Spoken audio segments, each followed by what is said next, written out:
Boom. I'm leading the show.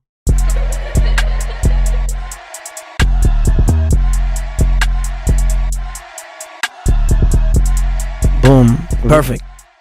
So I really pondered on whether I should talk about this or not, right? Because obviously it hit home, but I feel like it hits home for other people.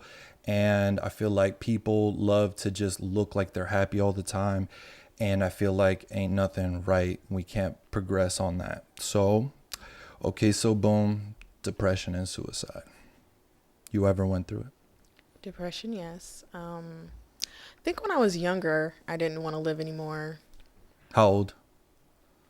Probably around like 12. You know why? My Chemical Romance was around when you were 12. Shit, yeah.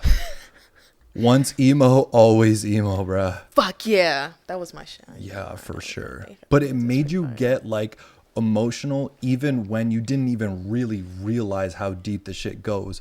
You were just gravitating towards this shit like, my life's so hard. Dude, Linkin Park, bro, too. For facts. Rest in peace, Chester. Yeah.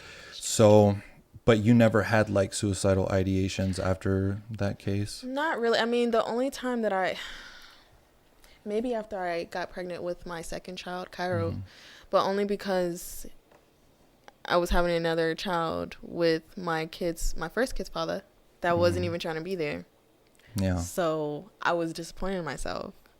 Right. So it was just like. And that's so overwhelming, right? Yeah. It's just because you know that everybody has what they would picture their life to be. And sometimes when major impacts like that happen, it disappoints you on a level that you're just like, I fucked up the game. Yeah. I lost. Yeah. I want to hit reset on this PlayStation 1. Because it's such a big thing. You know, you can't fuck around with that. And so it's just like, I really wanted my family to be together. I will keep writing. But it's just like, once you do not accept the responsibility as a father and you're kind of like sweeping my child to the side, it's kind of, you're nothing. The hurt is unique. Yeah. Everybody's hurt is unique, right? Yeah. So like when it comes to suicide, this is what I can't stand, right? People do not understand the gravity of your hurt. Yeah. Right? And sometimes you try to help people, but in reality, your words aren't hitting like that. You might say, it's worth it, bro. Don't do it. You got so much. People are here. Yeah. When I was suicidal, people said things like that. Didn't matter at all. You could have said whatever you wanted. You didn't know my pain. I wish somebody would have said some real shit like, you know what, bro? How much are you about it? You know what I'm saying? And I know that sounds messed up, but at the same time, when I was suicidal, I knew this. I didn't want to die. I just didn't want to feel the pain anymore. Okay. Point blank. Understandable. Yeah. But suicide and depression go hand in hand.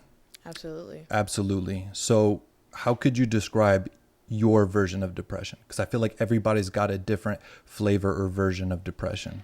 It just feels like it's just very numb. Like it feels kind of like you're in a bubble and nothing's really penetrating. You don't notice the sunshine. You don't notice things like that. Music isn't even sounding good anymore. You won't even, dude. Food doesn't even taste the same anymore. Do you even want to eat anymore?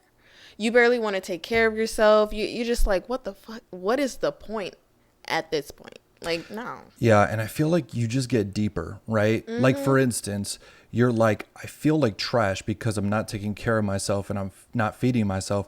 But I literally don't even have the energy to get shit out of my fridge. And I'd rather sit here and starve than the idea to make food. And I know that sounds so ridiculous, but if you've ever been there, small tasks feel like they are the biggest thing or the biggest deal ever. Like, and that's crazy though.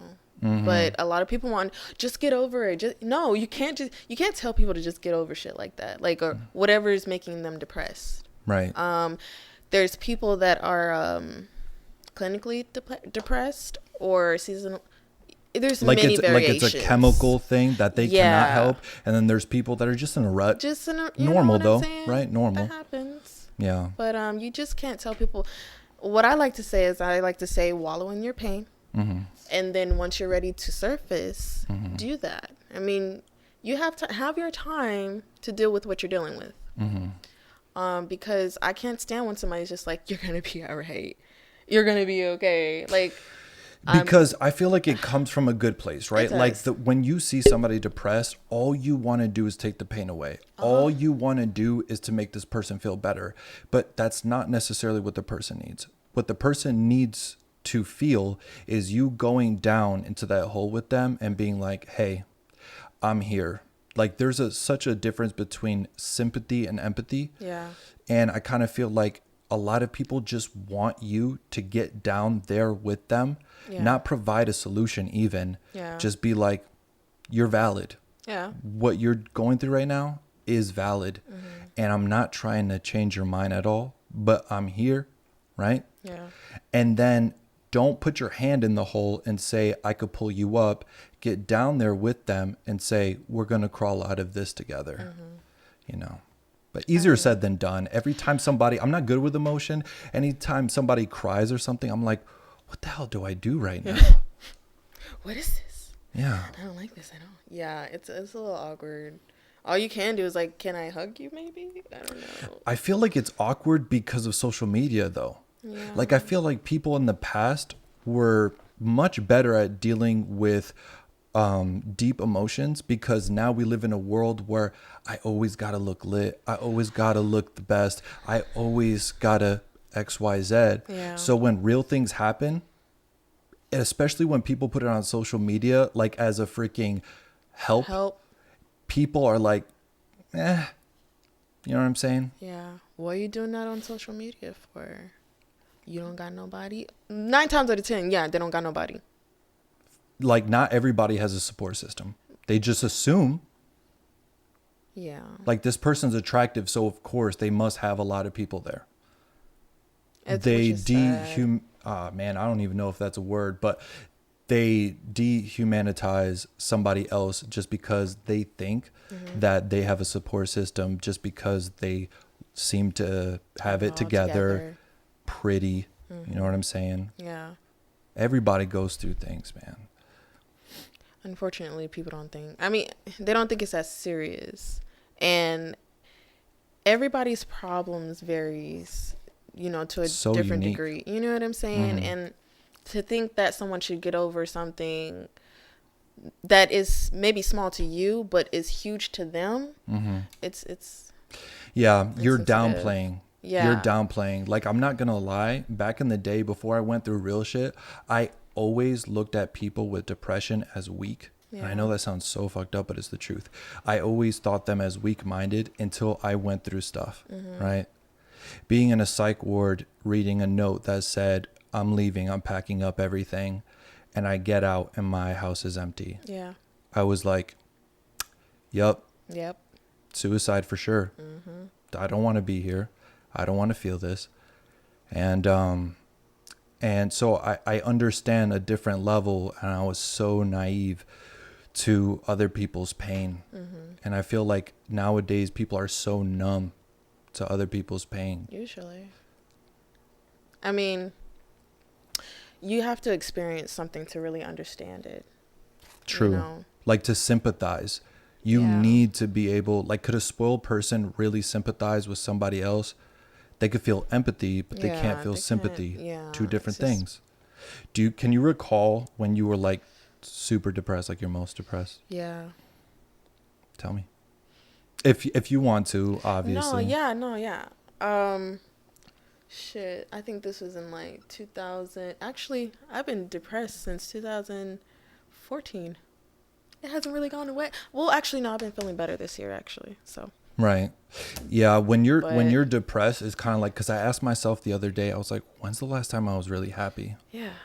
And unfortunately, the answer for me, and maybe I will talk about it in another time, but the answer for me was unfortunately built on the same reason why the genesis of Yeah. my depression in the first Yeah. place. Yeah. So it was just kind of like a fucked up situation, right? Yeah. Like the happiest I ever was built on a lie. And it was also the same source of my depression. Yeah. So what happened for you though? I think, I mean, it's just the whole my kid's father Right. thing. So it's just like, it felt like you didn't care enough to want to be there. You wanted to put me up in an apartment so that, but then you wanted to go stay with your mom so that you could be able to go see the fucking person that you were fucking on the side while I was pregnant. But that trifling as fuck. So you wanted to do that, but when I leave, oh, the world is fucking ending, right? Oh, Right. You don't know what you got until it's gone. Yeah. So did it make you feel inadequate, and that was the source of the depression? Because hearing your story, I would have been like, yeah, for sure I'm not good enough. And that is a pretty bad thing to feel. Yeah, I have an issue with feeling inadequate. And that's a problem for me. I'm working on it now, but I really think it stems from him though. Yeah, because at that point, only you can learn how to love yourself. Yeah. Nobody else, no matter what they say, the good words, the comments, whatever, only you can pick yourself up from that and learn to love yourself. Nobody else can do it. Nobody else can do it. They can try. Don't get me wrong, they can try. But in the end, it's up to you. And that is a battle that is so tough. Yeah. Right? Like, I don't even want to be seen outside. Yeah. Oh. I don't even want to get dressed. Don't look at me. What even is outside at this point? Right.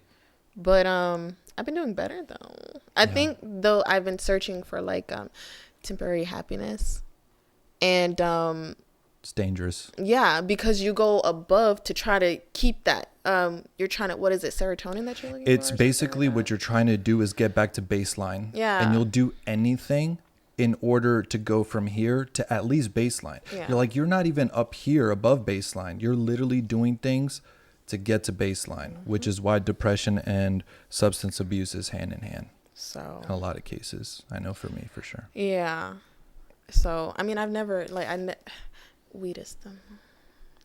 I mean, that's pretty common though. Yeah. You know what I'm saying? Yeah. And I do feel like, used in the correct way, Yeah. not abusing. Not abusing. I do feel like weed would for sure help. I wish that I could do weed without getting anxiety because I feel like it would help. But sometimes people do bad things in order to get back to baseline when they're depressed. But also just know, if you're listening and this is resonating with you, do it the right way, because if not, you're always going to need those external things to get back to who you really are. Yeah. Go outside, sit in the sun, get that sunny D in you. You know what I'm saying? Don't devalue yourself. Don't sleep around. And just realize that it's common. Yeah, it is. We've all felt it. We're doing a survey around the country on the way population handles themselves and speaks and deals with their friends and interact with their peers.